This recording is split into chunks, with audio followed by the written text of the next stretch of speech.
What's up guys, welcome to Vintage Genetics, where it is of course about classic bodybuilding.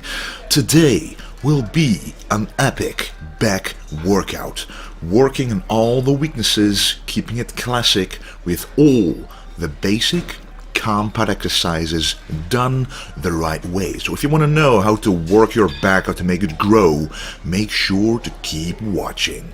So we start out with the lat pull down in front of the body. I haven't done this in quite a while. I like doing it behind the neck to really work on the back thickness, but this time I wanted to start out with a back width exercise. And the lat pull down, when going all the way up and going all the way down in front of the body, really works the width more in comparison to the thickness. And then we're doing our lat pull down reverse, and with reverse I mean it basically looks the same except you're sitting backwards, you're sitting reverse, and this changes the angle upon which you pull down, and this angle changes so much that it actually works the thickness as well. You can really feel it contract the middle back and even through the lower back if you do it like this. It really depends on the machine that you have, but usually when you sit backwards the feeling is very different. So trust me, try this out. However, the main difference is that you don't have any leg support holding you down. So when doing this exercise, I'd recommend at least doing one exercise beforehand so you're already kind of fatigued, because if you're doing a very heavy weight you will only be pulling yourself up instead of pulling the weight down. So remind that when doing an exercise like this. Then after doing the pull down exercises, it is time for the rowing exercises. And this is the bent over row. And what I like to do is I like to let the bar go down below my knees, getting a full range of motion and keeping my back very arched. As you can see, as I'm about to do this next set number 2, you will see that my back is very arched, and the more arched your back is, the better the contraction in your lower and middle back is, and at the same time you are saving your lower back, protecting it, because if you have a rounded back there's way too much stress on the spine, which is not what you want. Because trust me, having an injury in the spine really holds you back for weeks if not months. I have been there doing way too heavy squats without keeping my back arched enough. And then when I'm going to a heavier weight like this, to protect my back even more, I like wearing a tight belt. Now, I don't recommend doing this for every single set, because you do want your core to be engaged on its own, but wearing a weightlifting belt actually enhances the contraction of your core. It enhances the contraction of the lower back and the abs, because those muscles are now, right now, pushing against the belt, being able to contract harder and keeping everything tighter in place. And that is how it really protects the lower back.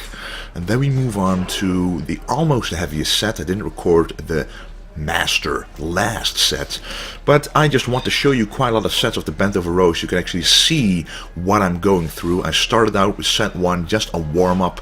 I always like to warm up with a light weight when doing a free weight movement. But as you can see, still with a heavy weight. You know, a lot of people like go a lot heavier, but to me this feels heavy. If you want to do it correctly, you still go below the knees and let the bar go up to your belly button, making sure you contract the lower and middle back, which is what I want to improve upon. And of course, after doing a lot of compound exercises using 2 arms at the same time, I always like to include at least one exercise when doing back unilaterally.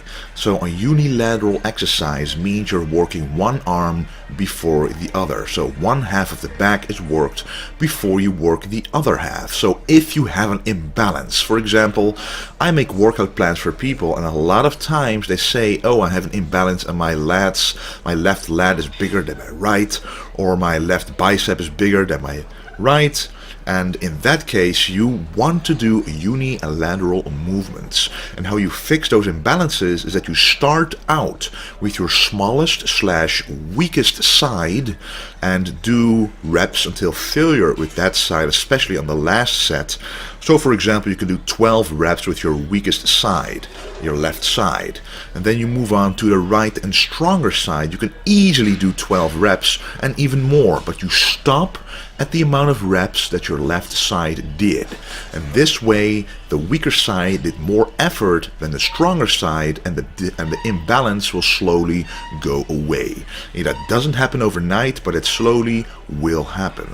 And this exercise, I'm really trying to utilize a full range of motion, so stretching the lats out as far as possible, actually making sure that I include the width a little bit as well. And when contracting, I move my upper body so that I'll be able to contract even deeper into the lower back, and that is the benefit of doing unilateral movements as well. And of course, you guys, I always like ending with a pull over exercise for the back. Normally I would be doing dumbbell pullovers, but this time I really felt like doing rope pullovers because of the superior contraction that you get doing this exercise. A lot of people ask me, how do you do the dumbbell pullover? I cannot really feel it in my back. For those people, I recommend starting with a cable pullover with a rope like this. It automatically forces you to contract the back, and you can really get a better mind-muscle connection using this exercise.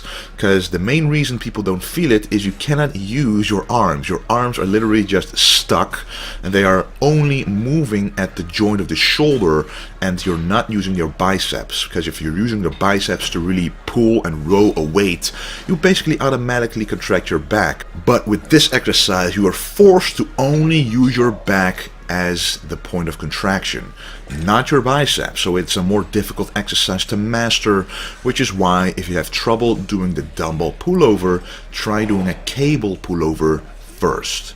And then after doing 5 back exercises, we move on to the biceps. Of course, we cannot miss doing the biceps. Now, if you guys follow me for a longer time, you know that my biceps are a strong point compared to my triceps. So I'm only going to do 2 exercises today instead of 3. A lot of people find it difficult to stop working the strong points as much.